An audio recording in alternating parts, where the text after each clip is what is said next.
Yeah, good to see you all. I know many of you on this call, so always nice to touch base. And some of what I'll talk about today will be quite familiar to many of you. So this is my kind of agenda on this presentation.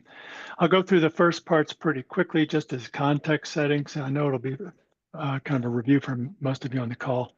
I'll then get around to talking about the Santa Barbara TREX process. Again, many of you have been involved in that process with us. And then some of our prescribed fire research in the Foothill ecosystems. And it's really in the early days for us in terms of the data we've been collecting. But I'll show you some preliminary results just as that might be of interest to you. And so just to get us started, you've seen many versions of the increase in wildfire acreage in California. This is since 1950 up to 2023. And the main point in showing it is the various factors that lead to this include just the history of fire suppression and fuels management in California and some parts of the state led to fuel accumulation. Climate change has certainly playing a role. Just the number of people on the landscape and the number of ignitions and the number of ways in which we're kind of bringing more fire to areas that didn't have a lot of natural ignitions. So all three of those are leading to this trend. One thing that's interesting, this is a recent paper from Kamar et al. In the Natural Hazards Journal that pointed out that the biggest and the most destructive, and in terms of lives lost and deadliest fires, have all started within a kilometer of the wildland urban interface in California. Almost all of them. So this means that a lot of them are human caused ignitions, and the damage is really being done by those fires that are started by people. This is particularly true in Southern California. We don't really need much reminder of that given what happened in LA earlier. But one other thing just to remind you of is that in terms of the wildland urban interface in our part of the world, it's really a shrubland urban interface that is the main concern, and managing those shrublands to make them sort of that interface area safer. It's not a trivial problem. This map on the left just shows you our major shrub fuel types: the coastal sage scrub, the chamise, redshank chaparral, and mixed chaparral in the different colors. And if you look at Ventura and Santa Barbara County and the WUI, about 22% of all coastal sage scrub acreage is mapped as being in the wildland urban interface or intermix. That's about 160,000 acres or so. And if you look at the mixed chaparral, that's about 200,000 acres of wildland urban interface zone just in Ventura and Santa Barbara County. So it's a big part of our kind of fire management challenge here in this region, as you know. The tactics that we use for wildfire management vary. You've been talking about a number of them on this call, and I think Nicole Molinari in a previous talk with you all went through a lot of these. But you begin with community awareness and development planning and landscape design to try not to increase that WUI where you don't need to. You have more hardening and wildfire resistant building standards. You look to reduce ignitions in the WUI area, mainly through things like along roadsides, mowing the flashy grassy fuels, things like that. There is an effort to do fuel reduction in the WUI through mechanical means or prescribed fire or targeted grazing. And then also there's just fire suppression, and many people who think about shrublands just say you just have to suppress as much as you can when you're in these fire-prone shrubland WUI areas. I'm really going to focus here on just prescribed fire. So just one of many kind of tactics and strategies for managing fire in these areas. And prescribed fire is certainly something that's on everybody's mind. We're maybe around 125,000 acres per year being treated with prescribed fire in California, but a lot of that's in higher elevations on the national forest lands. CAL FIRE only burns around 25 to 35,000 acres in prescribed burns on any given year. There is the goal that was set up back in the 2020 MOU of increasing that eightfold from 125 to 1 million acres per year of acres treated by prescribed burn. That's a real stretch goal, particularly given the current changes in federal funding priorities and so forth, but there's still an effort to try to get more fire on the ground. That's going to take fast tracking, but a lot of workforce development, and that's where these TREXs are fairly important. And also a lot of scientific guidance on how you bring more and more prescribed fire into some of these places. And in particular, I would argue, and this is something that came right out of that report, that we need research in foothill ecosystems, the foothill and valley ecosystem. So much of what we've done in terms of prescribed fire research has been really nice work, but up in the national parks and the national forest and the mixed conifer systems, and less of a sort of focus on really the fire science and the fire modeling, as was mentioned in your earlier meeting, in these coastal scrub and chaparral shrubland systems. So, of course, what you're burning for can really vary quite a lot. We've had a lot of prescribed fire historically in these foothill systems, whether it was indigenous burning for cultural resources, which has gone on for thousands of years, whether it was over the last century or so, a lot of burning for range improvement, converting shrublands to more forage grass habitats.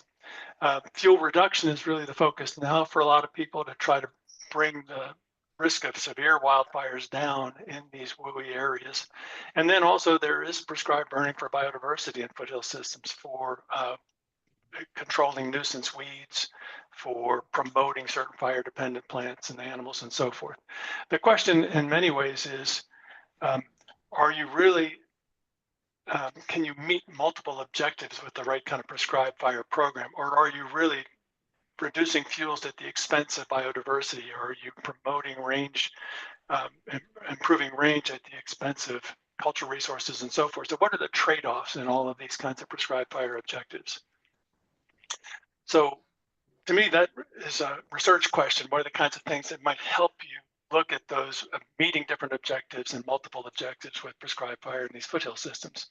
So I think I just have a list of a few that I think are interesting and important, are more social science, more what I would call kind of economic analysis of the costs and benefits of different strategies for use of prescribed burning, and then how your outcomes in these burns depend on things like the time since fire or the fire return interval, the fuels that you're burning and the fire behavior that you're trying to generate in those fuels during the prescribed burn, the season at which you burn, which is a real challenge for us here in Santa Barbara, how you manage smoke impacts, what the firing tactics are, really down to the nitty gritty of how you actually do these burns, and then what you might do with post-fire treatments. So I'm going to mainly show you some results from fuels and fire behavior today. And a lot of the work I'll talk about, almost essentially all the work is coming from the Sedgewick Reserve, a 6,000 acre reserve in the foothills of Figueroa Mountain, the San Rafael Mountains, about 45 minutes from Santa Barbara. I also am showing you the Jack and Laura Dangerman Preserve in this map because they are close partners with us on some of this Trex work.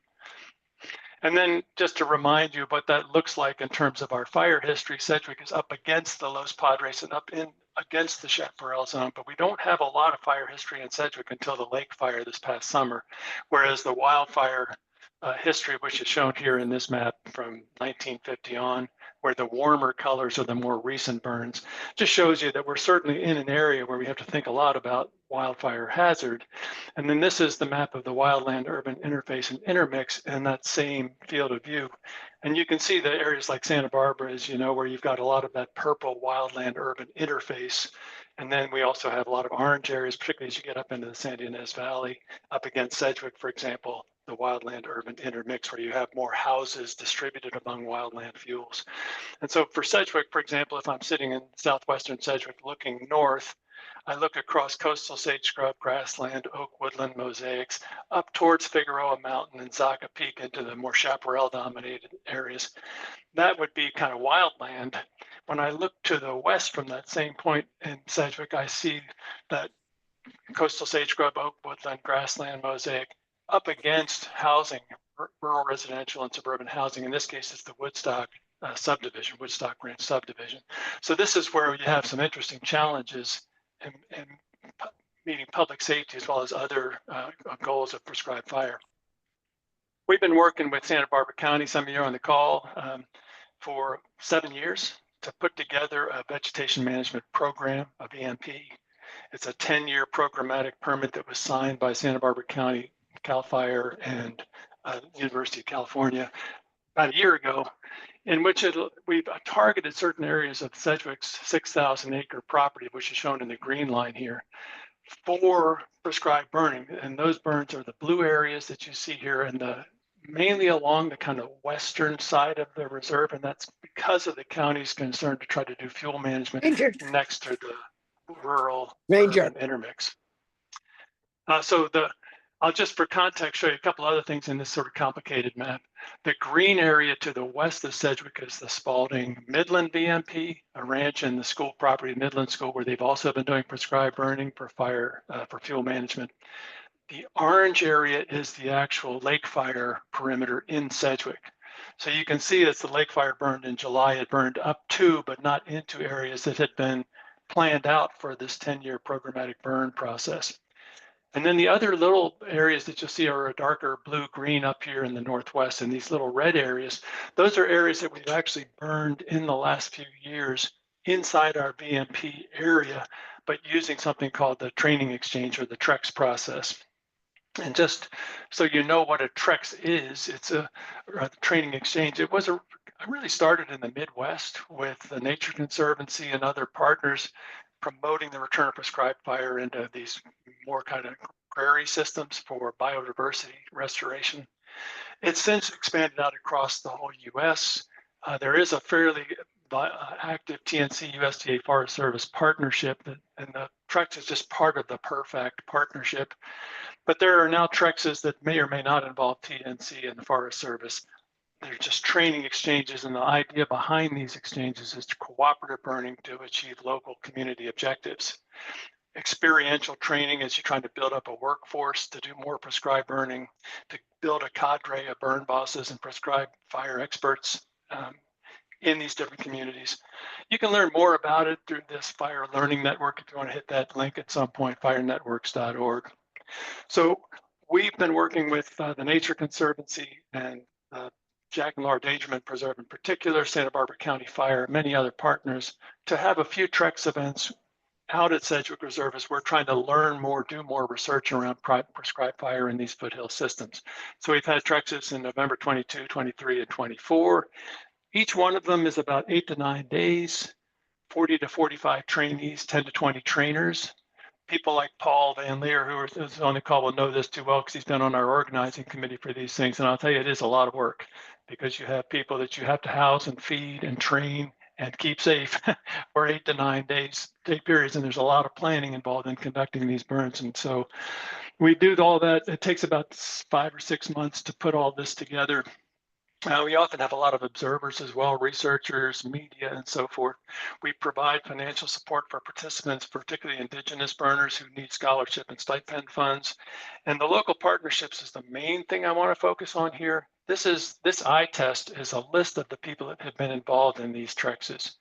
And I don't expect you to memorize the list, but you get the sense that it really involves quite an interesting and diverse mixture of partners, from NGOs to different universities to the Fire Safe Council has been huge in this, Santa Barbara's Fire Safe Council, in helping with these TREXs, the Range Improvement Association, APCD, Chumash Environmental Office, Native Coast Action Network. You get the idea. And that's what it really takes to kind of pull together the various pieces of a TREX event. The picture on the right is just to show you and remind me to mention that the last TREX in 2024, we actually did burns both at Dangermond in this Coast Live Oak Woodland as an oak understory burn, and we did burning at Sedgwick as well. And so I'll give you a few images so you can see what these things kind of look like. About half of the time, although it varies a lot, is in classroom and kind of more very focused training on certain things. People have different task book kind of things they're trying to complete for firefighter, burn boss training, et cetera. But this is an example of one of the outdoor activities out at Sedgwick this past fall. And then some of the burning and what it looks like. Ethan Turpin, I think, might be on the call. Ethan took some great videos and some stills of our different TREX events. This is one from the 2022 TREX in a grazed blue oak understory. And you can see what the fire behavior looks like there. This is one from our TREX 2023, where we're burning through mainly annual grasslands and our coastal sage scrub and oak understories. This was the completion of that burn. And then this was just a shot from our TREX 24 over in Southwest Sedgwick. And one thing I'll point out here is you can see if you look over on the far right edge that we were burning here pretty darn close to the Woodstock Ranch subdivision at this point. So we're actually moving into trying to do these burns in places that achieve those goals that the county has for fuel management, as well as our research and training and other kinds of biodiversity outcomes that we're looking for. For those of you that are interested, we always invite all of our participants to come back to see what these burns look like in the following growing season. Our next Fire Followers tour will be on Saturday, May 3rd this year. They're kind of fun because as we're accumulating more and more of these burns, you can go to different burns in the same day and see the different times since fire, how the burns are recovering. So when you have prescribed burns like this, you really have an opportunity, if you're a scientist interested in fire behavior and fire effects, to do some detailed pre-burn work and then detailed fire behavior work as well as post-burn monitoring. So this map, just to show you or remind you that we've been looking at 4 burns now. We've been working with the Midland School to monitor their VMP burns. We've worked then also at these 3 burns at Sedgewick in November 22, 23, and 24. And the arrows just showing you kind of the location of these places. And our approach is basically what I just said. What is the pre-burn environment that you're getting into? As you plan your burn, can you plan it in a way that helps coordinate the research with the training and with the actual burning event itself, the incident? And that's been working really well in the TREX events. We've had a lot of help thinking about where we're doing our research and having the firefighters actually help avoid areas where we're doing some kinds of detailed measurements. So then you can measure fire behavior and fire effects, and then you can actually continue on to look at the post-fire recovery of these systems. Some of the themes, again, an eye test, I don't have time to really talk about all of this, but we can talk about it a bit more if you want. I'm going to try to leave time for plenty of questions. Just the themes of all the different people that have been involved. None of these researchers could possibly afford to put together a prescribed burn at any kind of scale, but they are happy to use this kind of prescribed burning sort of as infrastructure to help them stage research, whether it's in climate and fire, live fuel, moisture, ecohydrology, and so forth. You can see the list there. I will mention one thing that's kind of fun. A lot of the work on remote sensing has been trying to look at the potential for drone-based imagery to really inform your detailed kind of analysis of fire behavior, fire fuels, behavior, and effects. And then that helps us scale up from very detailed measurements we're taking on the ground to more of a landscape scale that will be relevant for burn planning. Let me give you 2 examples, just for the heck of it. And hopefully if this is of interest, we can talk about it some more. Feel free to send me an email too. But one of the things we're looking at is fire behavior and effects in foothill oak woodlands, blue oak, coast live oak, valley oak, savanna systems. This is Kylie Brand on the upper right. This is Kylie's PhD work is really focused on this question. And here's an example where we go in before the burn and we measure the trees and their health and their size and so forth. And then before the burn, we wire them up with thermocouples at different heights on the tree. So we have these thermocouples that are measuring the heat of the burn at the base of the tree, 1/2 meter up the tree, and then 1.5 meters up the tree. At the same time, we deploy these pyrometers, which you can see these little copper tags, and then we paint a set of Tempelac paints on the tags that melt at different melting points.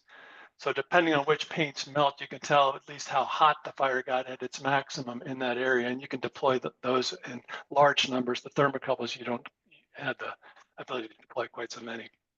So that would be a typical setup. We'd have these pyrometers scattered all over the place in the plot, and then we'd have a few trees wired with the thermocouples. And then during the burn, we have direct FEMO kinds of fire effects monitoring observations.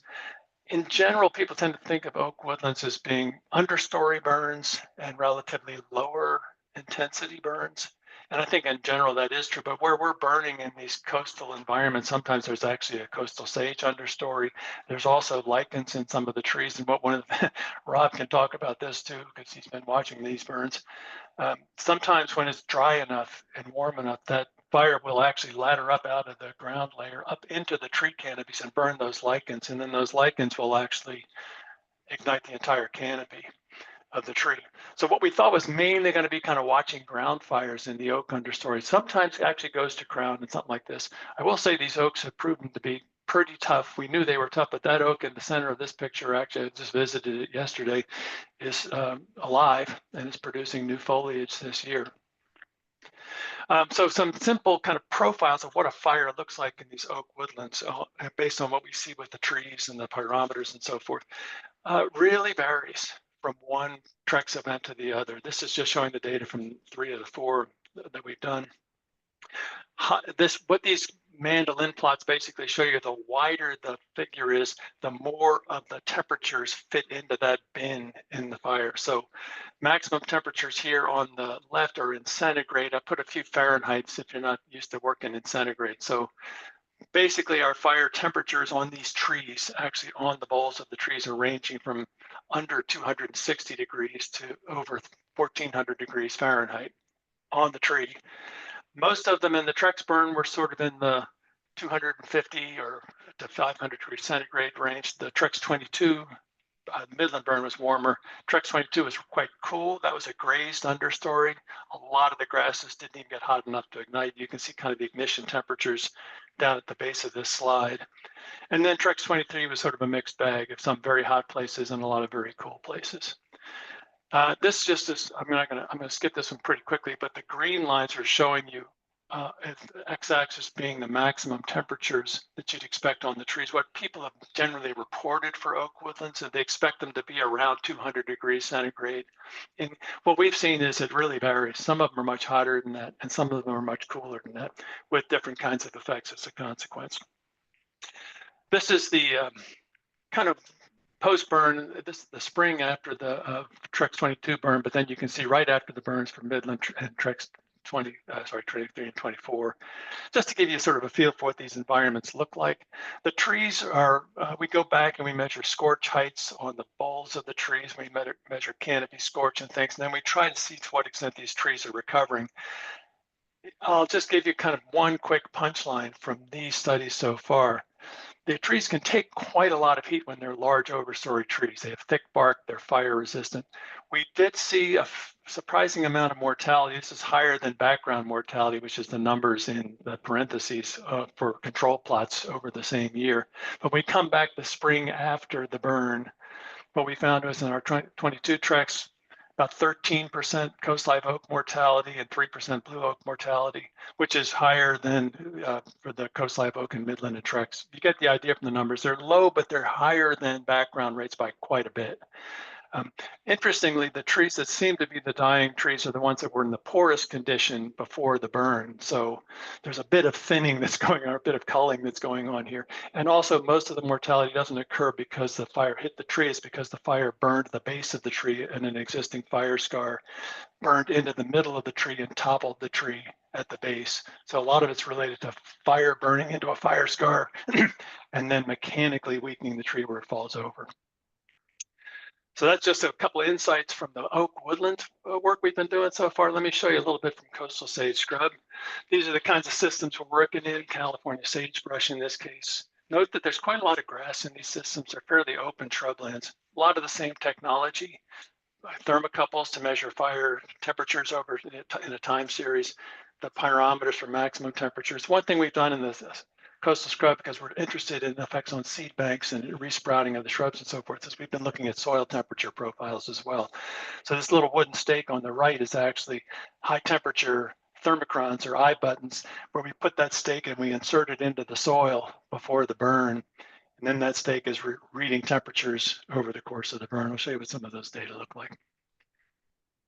So this is the Trex 23. One thing I'll mention, just because this image prompts it, is that, as most of you know, but the burns that we're doing in these prescribed burn areas are mainly backing fires and with little short strips, or if we're doing any kind of heading fires. And so they're burning relatively slowly against the wind and down the hill. So they may not look like the flames are that long or the temperatures are that high, but they tend to reside there for quite a while relative to a fire that's being wind driven up a hill, which would move much faster. So we get pretty complete consumption on a lot of the shrubs as a result of that.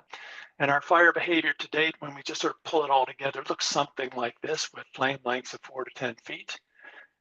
Rates of spread that are quite slow, 1 to 3 feet per minute. A lot of that depends on the connectivity, the fuel connectivity provided by the grass understory. You can see that in this picture with Kristen Zumdahl in one of our study plots. Maximum surface temperatures all over the place, literally from not enough to combust the grass in the gaps to over 800 degrees centigrade. So lots of variation and not much soil heating. I'll show you some of that as we go. This area that Kristen's standing in here, I'm going to show you some data from that particular plot where we had 5 4 thermocouples on the soil surface right in that little area there, and you'll see how much variation you get. That's the same area after the burn. As I say, pretty complete combustion, but you can also see some shrub skeletons still there. So here's an example of what those thermocouple data look like, the time series plots, and you can see the x-axis here, there's a 10 o'clock, 11 o'clock in the morning, 12 o'clock noon, and it's just sort of going along, and then all of a sudden there's a spike as the fire moves through that part of the burn area. And it lasts, typically that sort of high spike is only 15 to 30 seconds. And then you might have some additional smoldering, combustion, some additional heating that goes on for 15 to 30 minutes typically. But within that one little area that Kristen was standing next to, things range from only 400 degrees Fahrenheit in this case, up to over 1300 degrees Fahrenheit.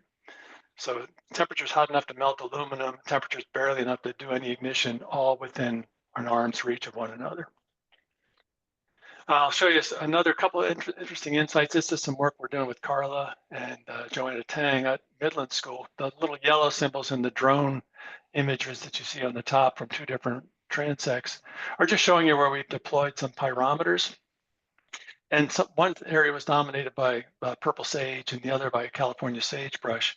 They're shown in the images at the bottom. Kind of interesting that this seems to be something that's a pretty general outcome in these burns so far, is that the purple sage, maybe it's a slightly got more biomass in the canopy. It may be partly related to chemistry. I don't really know. Max Mars is going to have to explain all this to me. But we're actually getting systematically higher temperatures under a purple sage overstory, even just under the shrub right next to a sagebrush shrub. The temperatures are systematically higher.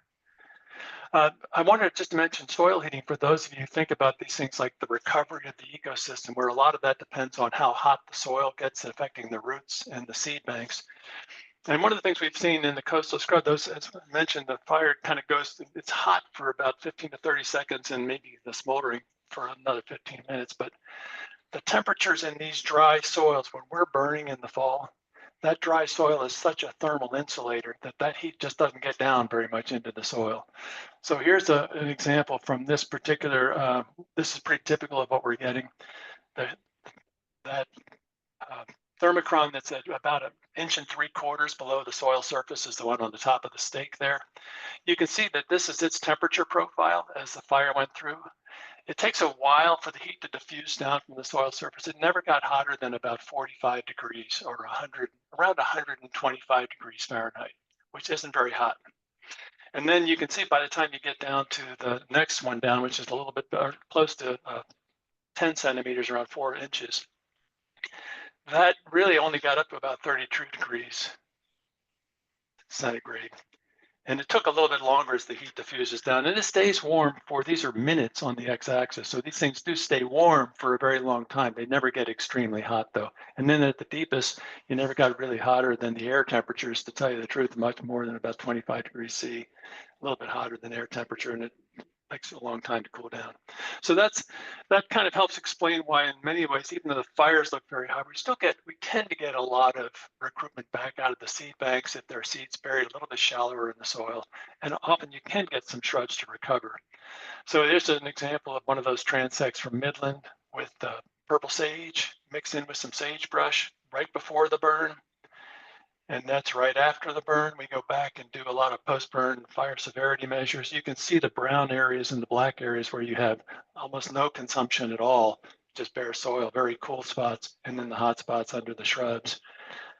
And then in that particular area, we come and we'll monitor them for several years for the biodiversity recovery, the plant recovery. This particular transect came back with a lot of the fire-dependent eminenthe penduliflora, the nodding bells, I think is the common name, that actually depend on fire to trigger seed germination. They tend to sit in the seed bank and wait for the next fire.